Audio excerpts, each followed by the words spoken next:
UFC 290. Oh, it was so good. It was so good. It was so much fun. A lot of the people I wanted to win didn't, but ultimately it was an amazing card. It was so much fun. It was so exciting. Before we get into it, I gotta tell you a couple things. Number one, I'm going to UFC 291. Okay, it's gonna be my first ever live UFC event that I'm going to. So if you're going, find me and say what's up. I know that's difficult because I look like any white guy that's ever existed, but do your best. Second, my editor, CEO / Hendrix, show him some love, please, because some of his favorite fighters of all time are Beneil Dariush, Robert Whittaker, Brandon Moreno, and Yair. Oh man, what has he got? So please spread the love. But that's what makes this corner the best corner of the worst community in all of the internet, that being the MMA community, because we got love in this corner. Check this out. Look at all this love we got. Oh man, what has he got? Also, I should mention, I'm going to be on the Across the Pond podcast with Maddie and Rory. We're going to be recording tomorrow, meaning Tuesday. I don't know when it'll be up, but check that out. It's also going to be a reaction of 290. On to the fights. Shout out to Jesus Aguilar for getting a 17-second knockout. That was incredible. Shout out to Denise Gomez for getting a knockout without even taking a single significant strike. Was incredible. And shout out to Robbie Lawler going out on top in one of the coolest ways I've ever seen. You could see on his face, maybe he was a little bit disappointed. He's like, I wanted this fight to be like a fight, you know? But still, remember the legend. Everybody go back and watch his fights if you haven't. You don't understand what this man was. I do want to take a minute to talk about Alonzo Minifield versus Jimmy Crute. I did have Alonzo winning, but Jimmy Crute putting his gloves down in the middle of the octagon. Look, Jimmy's 28, okay? In the light heavyweight division, that means that he's like 12. All right? He does not need to be retiring just because, you know, he's lost 3 out of his last 4, and one of them was a draw.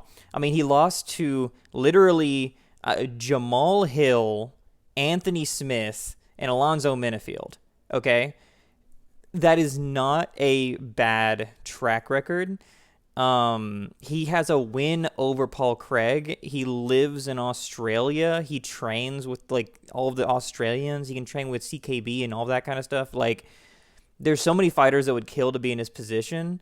Being 28, not really having that many losses, having insanely good wins.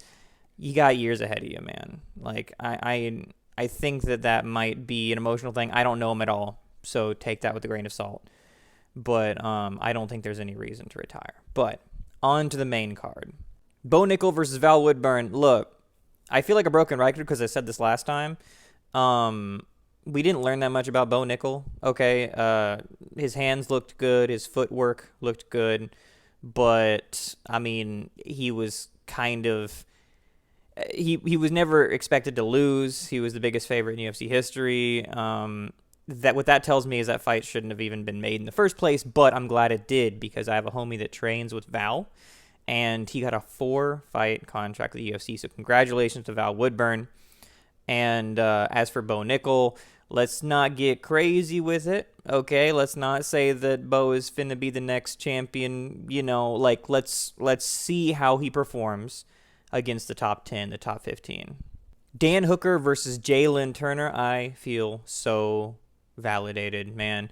I haven't felt validated like this since I said that Aljo was gonna win, dude. Like, oh, it's so good. For those of you who didn't watch my last video, I was like, I think Jalen Turner's gonna win, but I think there's a mentality thing with Dan Hooker. I don't know if he can solve it or if he has solved it. He said he did, but that's just kind of what you say. You know what I mean? I don't know if it's true or not, but if it is, the Hangman's coming back. What I said was I think all of the favorites are going to win. However, the one upset I could see happening is Dan Hooker. And yes, I do still think that Jalen is going to win. But I'm just saying, Dan Hooker is the underdog that has the best likelihood, in my opinion. And I am so glad that came to fruition. He showed up, and we saw the shades of the old Hangman, the one that was taking shots from everybody, just walking people down, doing his own damage, complete iron chin. But now it's time to get into the fights that you guys want me to talk about. Okay, Dricus versus Robert Whittaker. Boy, that was something, wasn't it? I have heard a couple people say that Dricus is going to win. I say, why? And they're like, I don't know, but I feel like he will. There's only been one person, and that's Rory from Across the Pond podcast, which, like I said, I'm going to be on. And he said that basically Whittaker does not have a great mentality going into this. Okay?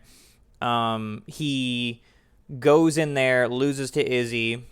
He sees Pereira beat Izzy, and he goes, oh, wow, I can wrestle Pereira and win. What if, that's my shot to the championship? And then he sees Izzy come out as an absolute demon and smoke Pereira, thusly kind of making it like his odds of getting the belt back are relatively low. Meanwhile, Dricus has like all the belief in himself, whether it is founded or not.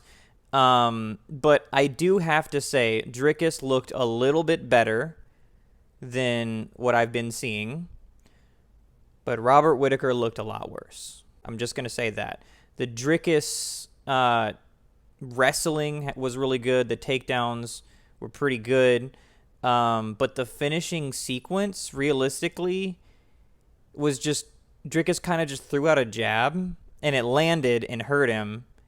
And then he chased him down in the same method that Juliana Pena chased down Amanda Nunes, and then he just got the finish that way.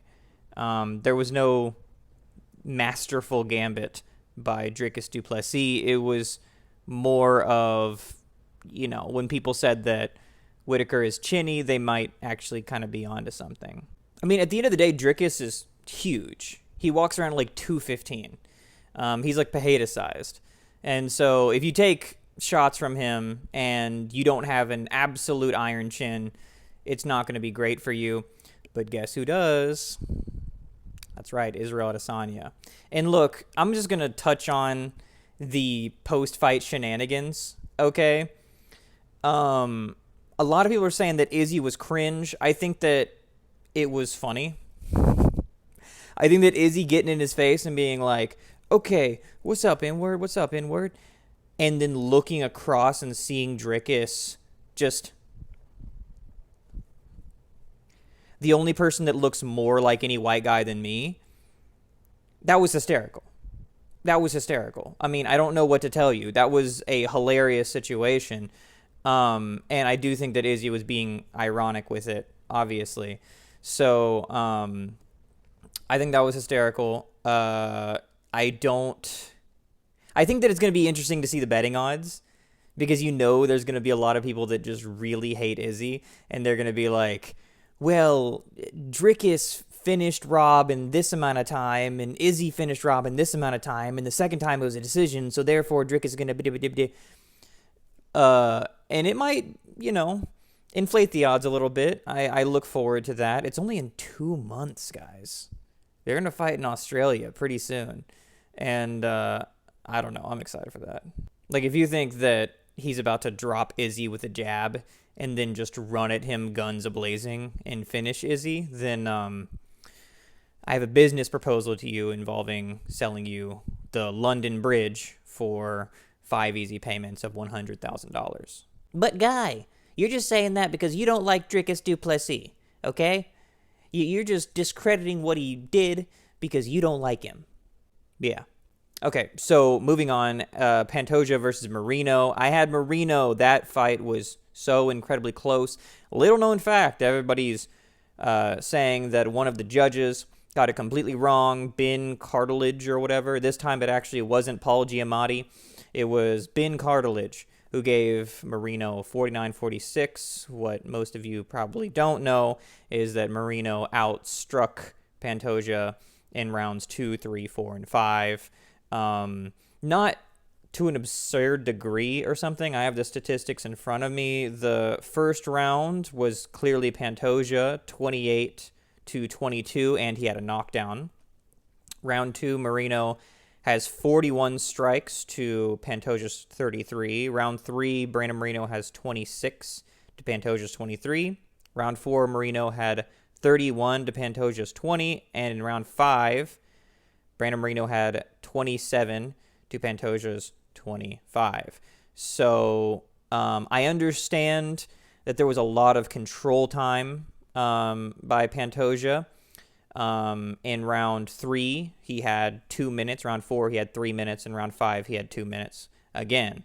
But we kind of have to think about the amount of damage that was done, and is grappling really effective if you're not providing damage. In the same way that we were talking about the Volk versus Islam fight, where Islam would take Volk's back and sit back there and not do a lot with it, the way that we have traditionally been scoring fights, Pantoja won the fight. However, this is a bad precedent to be able to realize that you're getting worked on the feet and then sort of tie them up and push them up against the cage and not do a lot of damage with it and wind up winning the round. I do not like that precedent at all. I don't know how we get around it. Maybe the judges sort of penalize stalling or something. I'm not entirely sure. Maybe just you just score the fight as a whole. I really don't know what the solution is, but I'm really fearful that this is going to become a thing where people actively get out damaged, but they still win the fight because they're able to hold people down or hold people in positions that are ideally beneficial to them, but they don't actually reap the benefits of the position. And in case you were tempted to say that it wasn't actually that bad, Pantoja scored 12 significant strikes on the ground out of almost 9 minutes. Okay, a little bit more than one significant strike per minute. The fight was only 25 minutes, okay? I had friends that don't usually watch UFC, okay? And, they came over and it was all exciting and they were hyped for all the fights. And they were so hyped for this fight. This fight was incredible. But boy, did they get on their phones when the grappling was initiated, because they knew by round 4 that Pantoja wasn't going to do a whole lot with it. But all this being said, Pantoja, congratulations. Incredible victory. He's really good on the feet, man. Pantoja's really good on the feet. He wasn't as good as Brandon Moreno, but, Kai Kara-France wasn't. So that's not a big deal. I'm proud of him. And I really liked his post-fight interview. Felt that. So, congratulations to Pantoja. Marino, I think what he's trying to do is he's trying to, how people say, like, I'm a 2-time champ, I'm a 3-time champ? I think Marino is trying to, like, break the record of the most time champ. Because if you think about it, it's like he drew against Figueiredo, then he got the belt, then he lost the belt, then he got the belt, then he lost the belt. Like, he has never defended. I think Marino is trying to be like a 15-time champ, where he just gets it and loses it and gets it and loses it, and then, breaks the record or something. I know I'm kind of joking around here, but, I don't think that Brandon Moreno has necessarily earned an immediate rematch, especially because we're trying to juice the flyweight division a little bit. We're trying to get more names up there. So I think that maybe Pantoja needs to defend it against somebody else. Meanwhile, Brandon Moreno needs to fight somebody else. And then if he wins that, he can get back in line.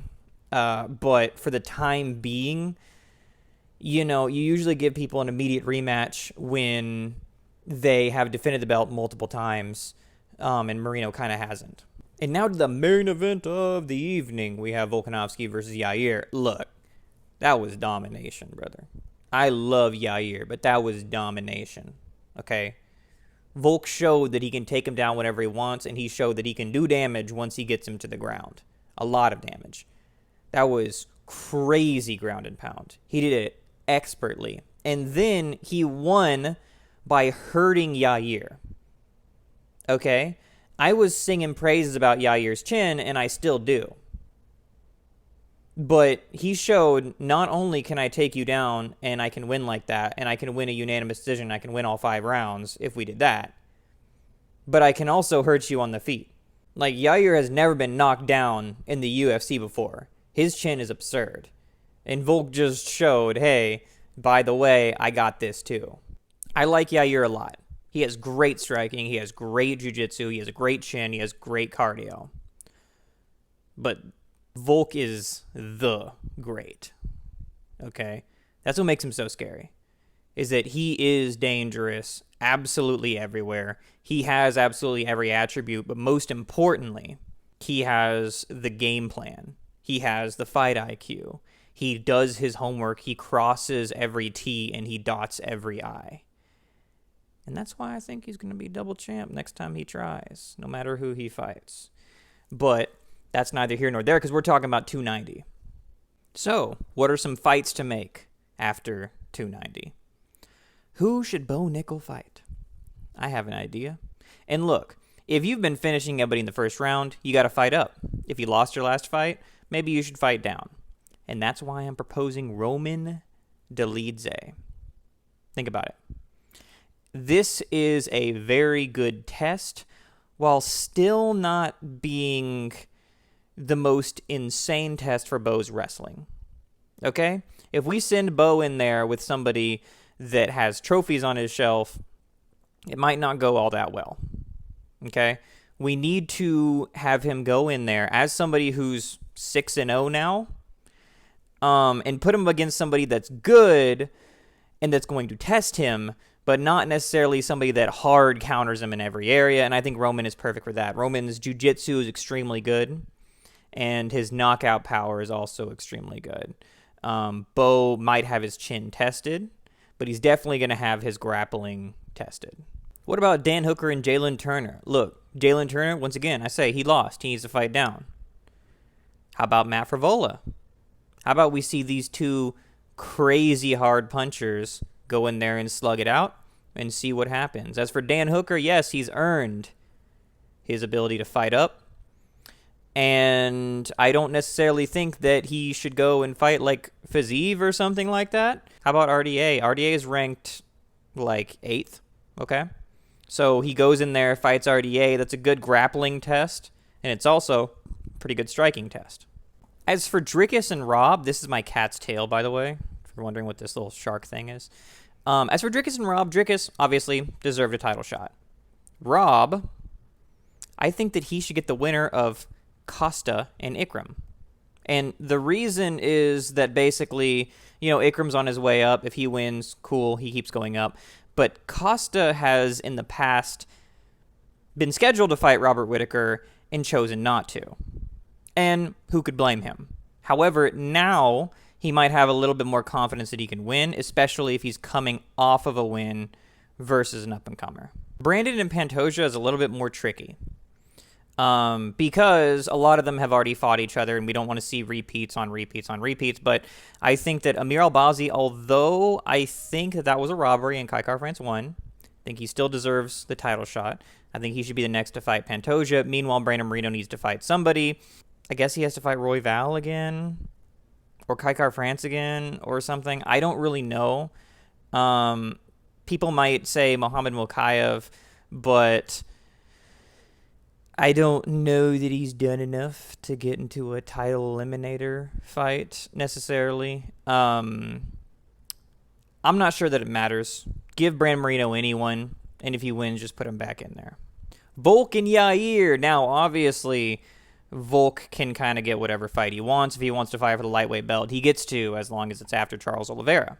Who should he fight next at featherweight? Well, by the time he comes back down, it's going to be a whole different division, so who can even say? It's probably going to wind up being Ilia Topuria, and if I'm Ilia Topuria, or if I'm Dana White, I'm telling Ilia Topuria, just sit down and wait. Just sit down and wait. We don't need you fighting Max Holloway. We don't need you fighting anybody up there, okay? You've already proven your case. You're the next guy, all right? So what do we do with Yair? Arnold Allen. Arnold Allen is what we do with Yair.